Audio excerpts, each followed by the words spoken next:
Okay, so in this recording, we are going to finish up talking about classical conditioning. Okay, there's just a couple more terms that we need to know. We've already gotten through the bulk of it. I'm going to try to get through this in about 12 to 15 minutes. All right, so we talked about how, like with classical conditioning, how it's the linking of two stimuli that were previously unrelated, and it allows for us to predict what's going to happen next. Well, in the 1920s, father of behaviorism, a guy named John Watson, was doing research at Indiana University, and he had the idea to see whether or not classical conditioning could be used on humans. Specifically, could it be used to teach an infant to be afraid of something that they were not afraid of before? And from this comes one of the most famous experiments in psychology, the Baby Albert experiment. So, what Watson did was found that the baby was not afraid of animals, specifically a furry white rat that he used. All right, so he decided that he wanted to see if he could make the baby fear animals. But what he did was he would present the animal, whatever it was. It could be a white rat, it could be a monkey. They used a bunch of different things. All right, he would present the animal to little Albert, and then immediately after presenting the animal to little Albert, he would bang a steel barb in the baby's ear. All right. Now, loud noises naturally elicit fear in infants. So we have here the white rat, which is neutral. It did not initially elicit fear. We have the loud noise, right, which is an unlearned stimulus. And then we have fear, which is an unconditioned response. Eventually, after pairing the animal with the loud noise, and loud noise caused fear, eventually what Watson got was when they would present the baby with the animal, the baby would show fear. All right, the baby had become afraid of the animals. All right, and from that, they believed that they had classically conditioned a person to be afraid of something. This is now what is called aversive conditioning. They actually do something similar like this in some sorts of therapies to either to get people to become averse to something such as smoking. They can do the opposite too. All right, they can try to counter condition fears to make people not be afraid of something anymore. Right? And if you're interested, I have a video here. Now, we know that when learning has occurred, right, this is what is called acquisition. But what happens if the conditioned stimulus is no longer associated with the unconditioned stimulus? If Pavlov rings a bell but doesn't give the dog food every once in a while? Well, what can happen there is what's called extinction of learning. And these terms right here that we're going to learn apply to classical and operant conditioning. Extinction is when the learned response goes away, right? Because the conditioned stimulus and the unconditioned stimulus need to continue to be linked every once in a while. If you teach your dog to sit and it sits, 100 times without you giving it a treat, it's going to start saying, you know what, screw this, right? And that learning is going to go away. What they have found, though, is after a period of extinction, okay, it appears that any sort of learning leaves a permanent trace.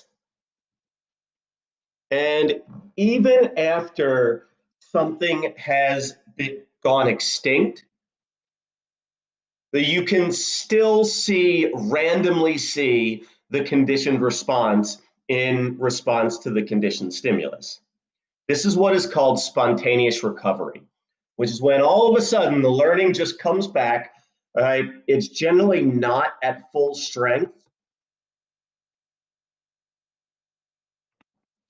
but it still comes back. For instance, if I wanted to go get therapy for my fear of frogs, all right, and I wanted to try to change my association that I have with frogs. So what they would do is they would show me a frog, and then they would give me some Skittles, and I really like Skittles, and then I would feel happy. Okay, and eventually, then maybe after a while, that fear of frogs would turn into happiness because I associated them with Skittles, and that fear could go away. But then all of a sudden, maybe I'm out in a swamp and I haven't been afraid of frogs in a long time, and a frog jumps up in my boat, and I'd be like, holy crap! And that fear could come back, just maybe not at the same extent that I had it. Okay? All right, a couple other terms you need to know. All right? Generalization. Generalization is when, in any sort of learning, you start to respond to stimuli that are similar to the original conditioned stimulus.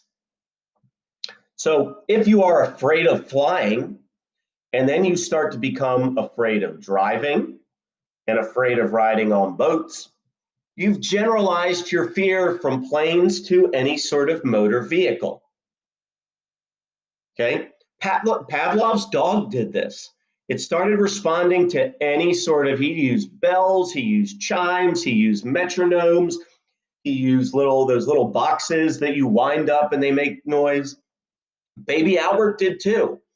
Baby Albert started to became afraid of pretty much any furry animal, even though they mainly conditioned him with a white rat. So they generalized that fear.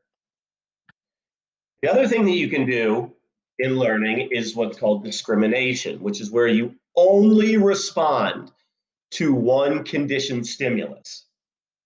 With my fear of frogs, I am terribly afraid of frogs and toads. Lizards don't bother me. Iguanas don't bother me. Snakes don't bother me. Turtles don't bother me. Geckos don't bother me. None of those things. Only frogs.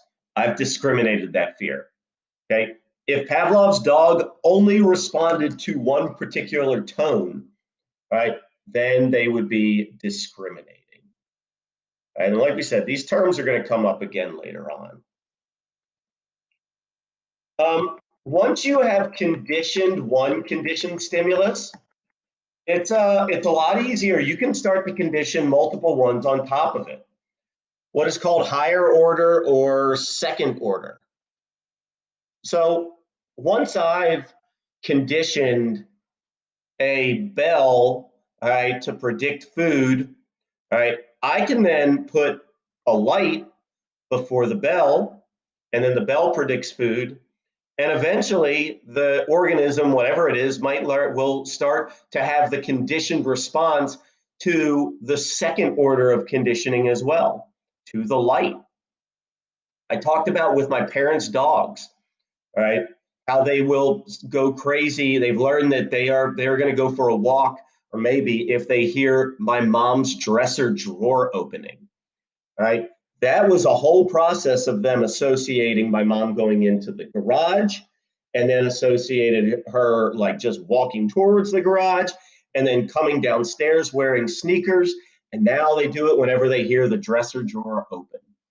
All right, so that is what is called higher order conditioning or second order conditioning. Now,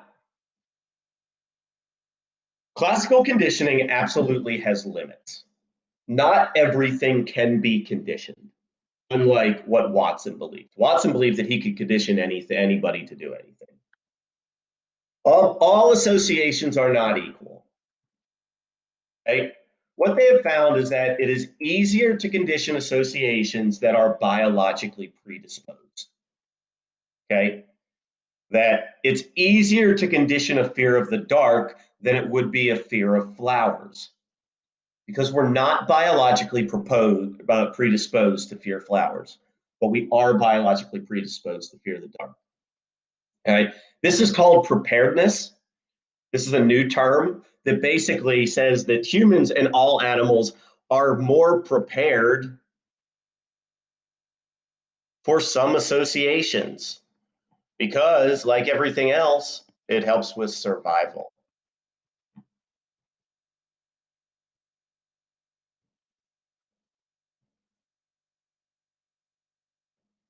All right.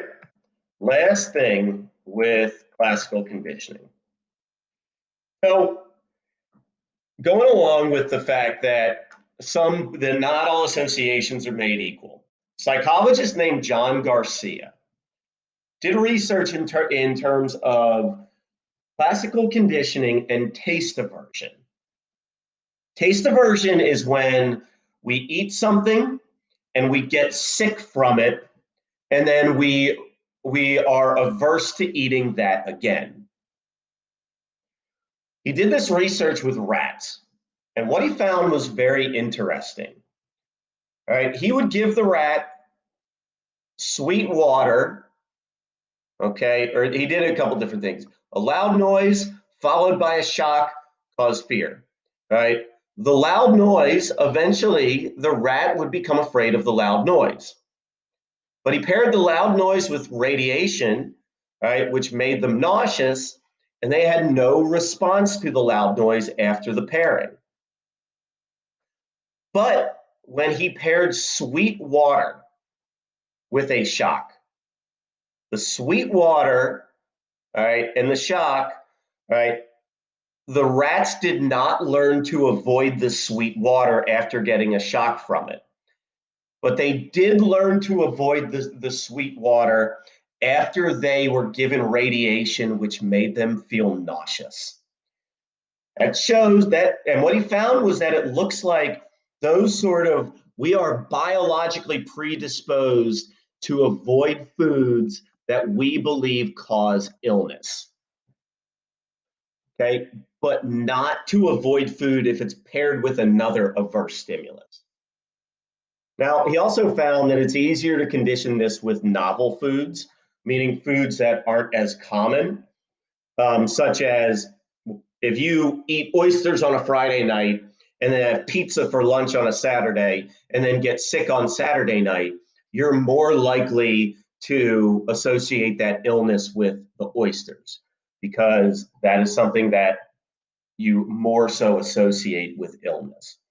What's also interesting with taste aversion is the neutral stimulus, the food, can come hours or days before the illness, but we can still associate it with it.